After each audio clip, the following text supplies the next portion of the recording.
Drifting into understanding. Drift away, explained. Hello, language adventurers. Today, we're setting sail to explore the meaning behind the phrase, drift away. It's a common expression in English, but what does it really mean? Let's dive in and find out together. Drift away might conjure images of a boat gently floating off to sea.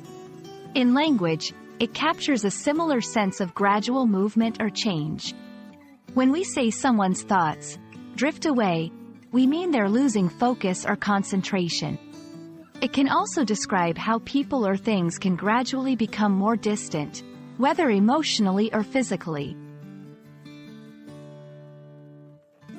To truly grasp drift away, let's see it in context. Imagine a student in class whose attention begins to drift away to their weekend plans. They're not suddenly daydreaming, they're slowly getting less and less focused on the lesson. Or, consider friendships that drift away over the years. They don't end abruptly but fade gently as life takes people in different directions.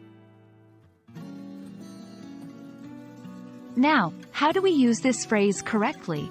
It's often paired with the preposition, from, you drift away from something. For instance, she found her interest in the hobby drifting away as she discovered new activities. It's a versatile phrase, fitting seamlessly into both formal and informal contexts. And there we have it. Whether it's a boat on the waves or daydreams in a classroom, to drift away is to move slowly apart from something or someone.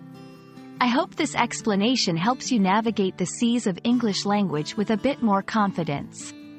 Until our next linguistic voyage, keep exploring and never let your curiosity drift away.